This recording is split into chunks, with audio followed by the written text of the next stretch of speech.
Hey, Niktana here. I am so excited to be bringing this playlist to this channel.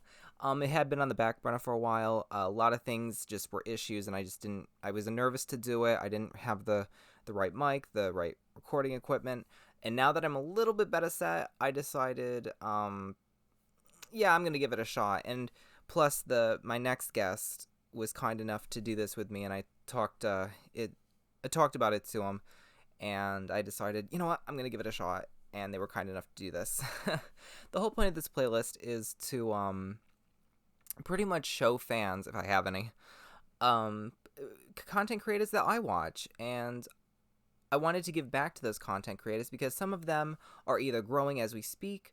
Some of them have been doing this for so long and just can't catch a break, flying under the radar. I believe they are hidden gems, and I wanted to give them a platform on YouTube through my channel, and I hope that it it entertains their fans who might find this video and um, learn something about their favorite creator, and then my community on here, again, if I have one, can watch this video and be like, oh, I like that guest, I'm gonna go check them out. And I thought it'd be a really fun idea, so I hope you enjoy this. So without further ado, I would like to welcome my very first guest, Domiwoof. So we're going to be going through a series of questions, and then I'm going to do a second video. So the first video is going to be just 5 informative questions about the creator, how they started, their goals, and where to find them. The second one is going to be deep diving into their world and tackling questions that are based on themes of their content. First question of this playlist will be, if you would be so kind as to prep the viewers by giving some backstory, who is Domiwoof, and why the red hair version? Or at least, why is there a red hair version? Um, Domi is a character I've had for about 11 years.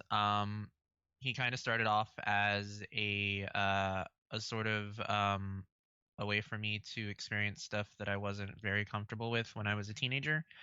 And in his later time, when I started playing Final Fantasy 14, he eventually became the basis for my character in that game. And as I just sort of went through um, different situations in 14 and grew up a little bit more and stuff like that, Domi kind of became something of an ideal to aspire to, as well as like somebody I really wanted to be. And he just kind of was responsible for creating my online persona. Um, it eventually became me becoming a Tumblr personality, and then once Tumblr died, it became a Twitter personality, and much more recently, I became a VTuber, which is how I've sort of managed to create my personality on Twitch. The red version, he biologically has red hair. In part of his story, he actually dyes his hair purple. It's due to some events in his canon past. Um, so the red version is just kind of when I sort of branched off and made different versions of Dom because I realized eventually in 14 um, they were never going to be able to add dog-like characters. I just created a red version of him just to have a dog character because I really wanted one, and that's just kind of how that happened. Yeah, I was gonna say, because like when I first started watching you, and then I saw the red version, I was like, oh, is it? I didn't know if there was like an evolution or if it was just like an alternate persona or anything. So I just wanted to make sure that when I was asking the questions, I had that particular You thing down. can you can think of it as like an alternate self. Hmm. Like he has red hair biologically in every universe, but the dog-like version of him doesn't dye his hair. Gotcha. Because like I in games, I like characters with duality and different like alter egos. So I didn't know if it was something like that, but I found it interesting because I mean, for me personally, when I saw the purple hair, that seems more fitting, just from visual perspective, and plus I like the colors. But as soon as I saw the red one, I Yeah. was like, huh, that's intriguing. Yeah, the purple is kind of the 1.0 version, I went through a number of different hair colors before I finally decided I wanted him to keep the purple hair. Mhm. Like he was blue once, he was red, he had like frosted tips once. There was a time when I tried to make him have white hair. Like there were a lot of choices, and purple is eventually what I decided on, not just because it was kind of unique, but also just because it was what I felt fit the best.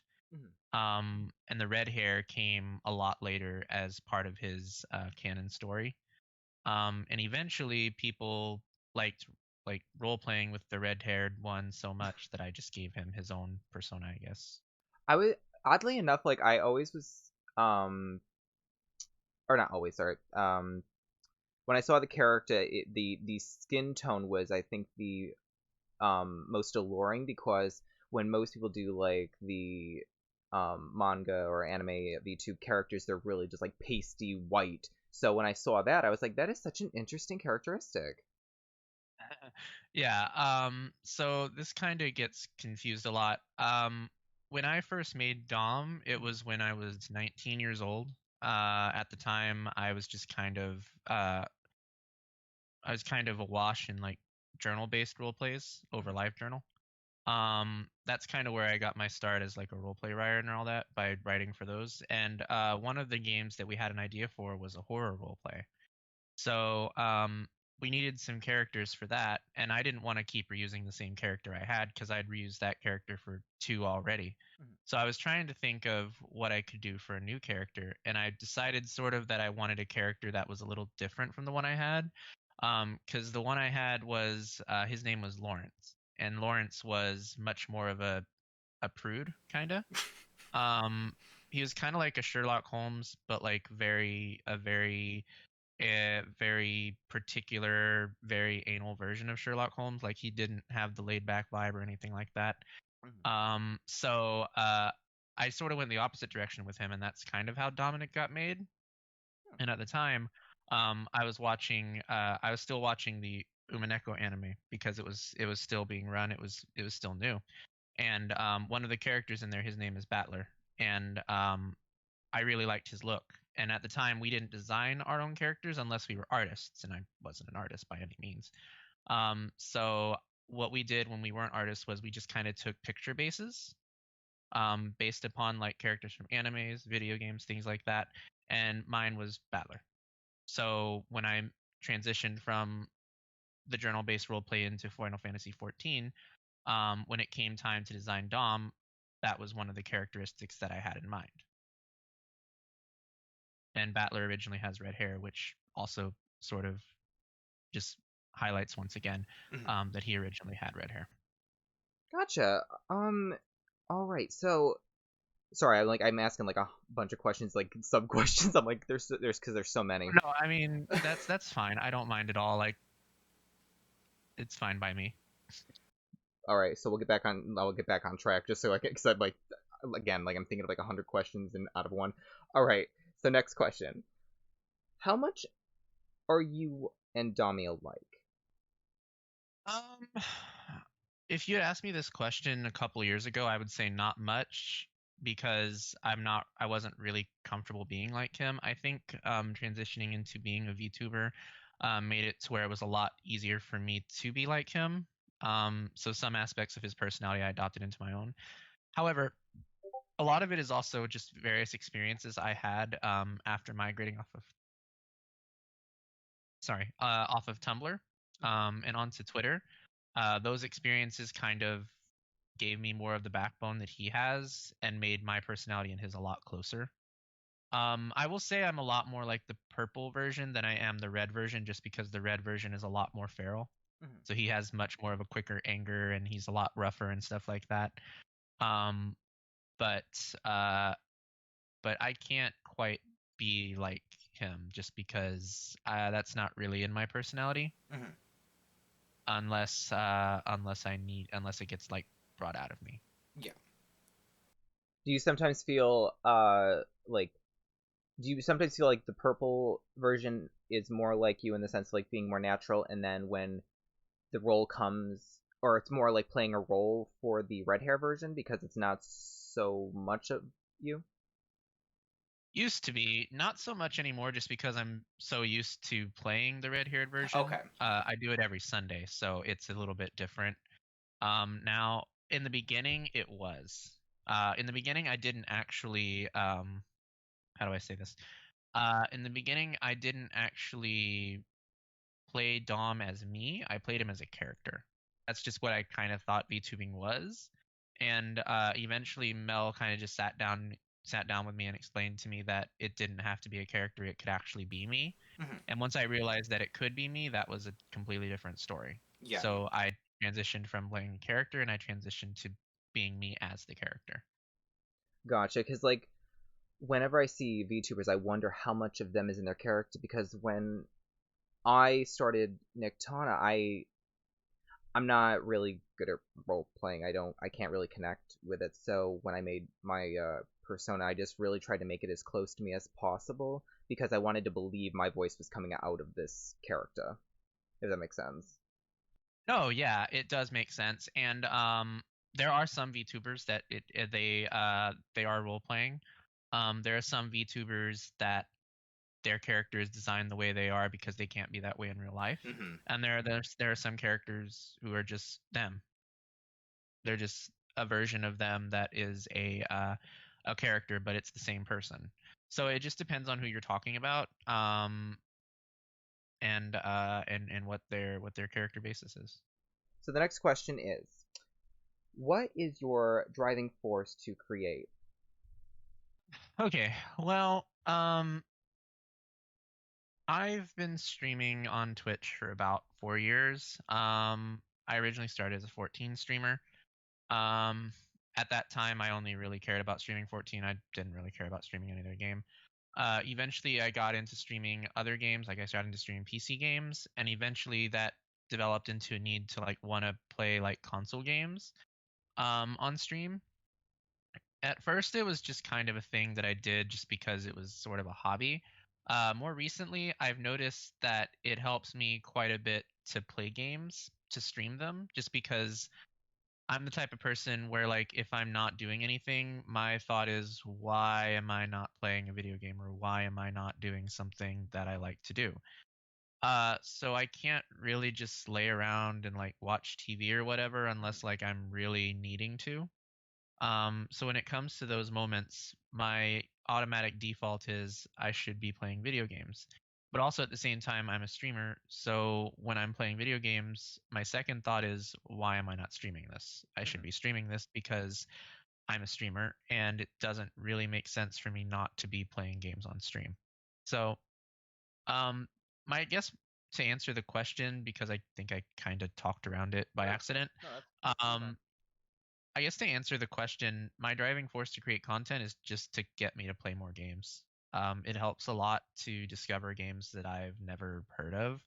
So there are some games I've played on stream that I never would have played by myself. There are some that I probably wouldn't have bought if it wasn't for stream, and as a result, probably never would have experienced them. It's both getting me to experience new games as well as it is giving new games for my community and my chat to experience. Nice. Yeah, no, I didn't feel you danced around. I mean, that was when I was listening to it, I was sort of like channeling, um, just thinking of like the question for myself as well. And I think, uh, a common thing for people is it might give them something to do, like distract them from anxiety or, um, maybe home life or whatever might be happening behind the scenes, and it gives them an Hmm. outlet. Because Yeah, for I know sure. for me, and it's good that you do that. Like when you think of like when you are playing a game, why am I not streaming this? That's very productive. Right. So it seems like you're constantly being productive. So that is actually really interesting. So I think a lot of people could relate to that. Well, I guess it depends on who you talk to, just because there are some streamers as well who kind of need that break from Mhm. streaming games. Like I know some people who think like I do, and there are some people I've talked to who think completely opposite of me. Like they need specific games that they don't play on stream just so that they have that relaxing period and stuff. And honestly, sometimes, yeah, you do just want to play games by yourself. Mhm. But with me, it's like streaming is just kind of something, not that I do just because I want it to be a career, but it's also like my de-stressor activity. Mhm. So when I've had like a bad day or something, sometimes I'll just be like, fuck it, I'm gonna stream. Um, and then I'll just figure out what I'm gonna stream on the fly. Um, and honestly, those have been some of the best, most enjoyable streams that I've done. Um, but different streamers have different personalities, and everyone handles stress differently. So, I applaud people that like you that can, because you are like, it seems like you're a workaholic. You are always fucking streaming, and I don't know how you do it, and it seems like you just, it's almost like second nature at this point for you. Because like for me, I can barely, after the 40-minute mark, I'm like, I'm so bored of myself. I don't give a shit about this. And because for me, my comfort is playing games, but it's fighting games. But I like to know Mike. I'm very hyper focused and silent, so I don't feel I make for a good streamer because of the fact that it's hard for me to concentrate talking and giving commentary and Mhm. focus as much as I possibly can on the game. So when I see See, streamers like you, it's I applaud what you do. I guess my thing with having my mic off is I used to do that a lot myself, like a whole lot. But I noticed that if I'm not really talking on stream, that I'm not really having as good a time with it. Mhm. And if I'm doing something that I'm not having a good time with, there's not really any point for me to do it. Because if I'm not having a good time with it, then it's no longer de-stressor activity, it's just more stress. Gotcha. So I guess I got into the habit of not doing that as much. I still do it from time to time if I have to, but generally speaking, most probably ever since I became a VTuber, actually, I always make sure that I'm talking on stream just because it helps me, Mhm. as well as I think it also helps the chat too. Yeah, because especially when you watch either YouTube videos or if you watch streamers, especially in real time with streamers, I would say more so, it's almost like you're in a room with a friend. So for the Yeah. helping people, I think it's just that like a lot of people are alone, especially during the pandemic. It probably was a healthier choice than just sitting alone in your own stress, at least even if you're shy or not. All right, next question. Do you Mhm. feel it is harder being a male content creator in the lewd genre? Mhm. Um, it's kind of hard to say just because I kind of want to say yes, just because it feels like it's a lot easier to get attention as a female identifying content creator in Hmm. the lewd genre. Like I know a lot of lewd tubers and stuff, or a lot of lewd streamers who get attention, as females who have been doing it longer than me.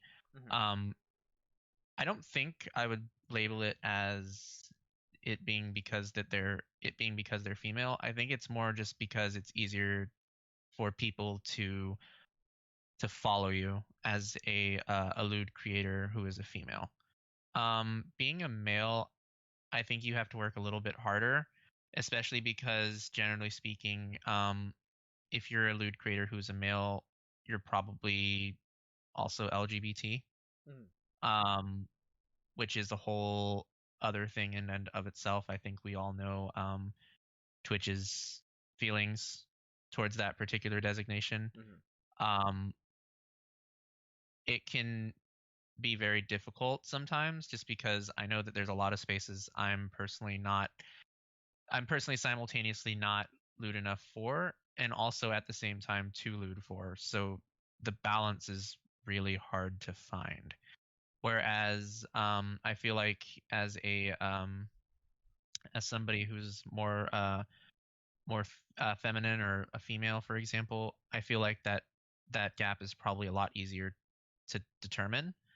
Um, at the same time as well, it kind of just feels like platforms such as like ManyVids or like Puckstorm or um, OnlyFans, things like that. It feels like there are a lot less examples of males being successful as there are females. So it's a little terrifying Mhm. on one end, and on another it's at the same time in the VTubing community, it's very difficult to find somebody who's even a male lewd tuber that's really made it anywhere. Well, that's I why guess you can say. so sorry. No, Well, that's why okay. I think I gravitated towards your channel because like until I had found you, I thought I was kind of like the only one. Not that I think it's more like it's not just lewd, it's just like the dark genre because you seem like a mix of like what I do on my channel, which is like lewd and horror. So when I found that, I was like, oh my, I thought I was the only one. Because on YouTube there's a weird Y- gray area, and especially with every New Year's there's a new fucking controversy. But Yeah. I felt it was scary going into it. Like did, um, when I first got into the Niktana world, I already went into it expecting I was just gonna be hated because like what I draw and just being male and lewd, I feel like that there's sort of a stigma for people like it's sort of a beacon for ignorance because it's like in that genre I feel women are a little more accepted and because it's a little more normalized to be sexual, but when it's a feminine male persona it tends to attract a lot of hate. Yes. So yeah. Another thing with all of this is on Twitch, it's very difficult to be a lewd creator. Hmm. Um, on Tumblr, on Twitter, it's a little bit easier just because you don't really have the rules that Twitch governs by to work through. Hmm. So it can be a little bit easier to do things on Twitter than it is on Twitch. Being a lewd streamer on Twitch is very impossible because there are so many rules. I will say this though, it's a little bit easier as a male than it is a female, just because of the way that society looks at male breasts as opposed to female breasts and things like that. Hmm. Um, there are certain things that men can do that women just aren't able to do because of rules and regulations, and Hmm. the ever popular Tumblr female presenting nipples and all that. Um, so I think it really depends on the platform for one, and for two, I think it also depends on what you're looking for. Hmm. Because while I'm very much a lewd creator, I'm very much a male lewd creator. I recognize I can't be that in all spaces. As much as I would like to be that on Twitch, I can't, and that's probably never going to change. Um, so as far as Twitch is concerned, I'm comfortable with the category of this wholesome lewd, where like I can make lewd jokes, I can talk about lewd subjects, I can, interact in lewd ways, but also at the same time, I'm trying to keep it clean because I don't want to make anyone uncomfortable and I don't want to get banned. Yeah. But on something like, for example, Twitter, it's a lot different for me because I don't really care about that image as much on Twitter because I know that I won't really get in trouble for being lewd on Twitter. Um, so I can be a lot more risque. I can say a lot worse things than I can say on Twitch. I can be a lot more like aggressively lewd and stuff like that. Mhm. So it just depends, I think. See, like my journey with all of this and why, like I said, why I was interested in doing this interview with you because I don't know many people who are in a similar genre. And for me, Right. like Yeah. when I did it, going into it, I wasn't expected, like, as I said, that I was going to be liked or anything. I just did it for me because it was art as an outlet. The only reason I ever made a YouTube was because my Scala companion was like, "Oh, you're entertaining," mainly because he likes when I rage. But I was like, "All right, screw it, I'll do it." And I never thought that I would actually get into the YouTube scene as much, but during it, I I noticed a little bit of a switch in the sense of like I guess audience because I wasn't expecting people to have the response that they did. Like it seems like when you find your Right. audience, it's a lot more comfortable. So I'm sure like when people Yeah. see you, it's like it's just a matter of finding you. You probably already have a massive audience. It's just they have not located you yet. And I think a lot of discouragement comes from when you see that dislike because I find it very toxic when people like really find validation through likes and just Yeah, seeing the for sure. icon. So it's I never wanted to get into that. So when it came to the lewd stuff, like DeviantArt and YouTube have a really weird like gray area. With DeviantArt, I was pissed off, and why I made a fur affinity was because like they have a problem with male nudity. It's like, okay, Yeah. a male can only be really naked in one area. It's like it's on or off. Yep. Yep. So when it came to Yep. YouTube and the whole like, oh well, don't be too safe where it's gonna be like kitty, and don't be too lewd where it's gonna be like an 18. So finding the gray area was just like, oh my god, it's like jumping through friggin' hoops. Precisely why I never wanted anything to do with YouTube. Because I knew that stuff like that happened on YouTube, and Mhm. so when I thought about like how I was going to like promote myself and stuff like that, my decision was I was just not going to promote myself on YouTube. If I promoted myself on YouTube, it would be like through clips or something, Mhm. stuff that's like not very contextual, things like that. But as far as like putting anything serious or anything big on YouTube, no. Yeah, I'm not monetized, so I just do shit now at this point for like it to be like a link to other platforms. Right, yeah. All right, and the last question: would you be so Hmm. kind as to tell people what your channel, like, when they go to your channel, what are they going to see? Like, what do you want them to take away from it, or why do you want them to view it? Like, what does your So channel offer?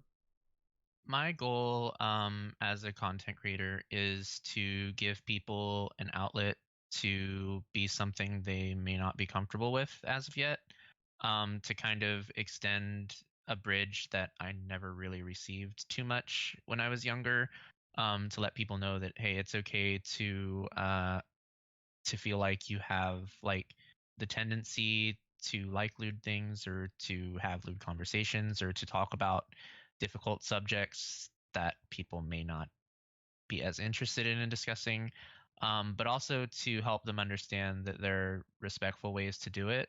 Like, none of what I talk about or none of what I approach or none of what I desire to approach is done in a disrespectful way.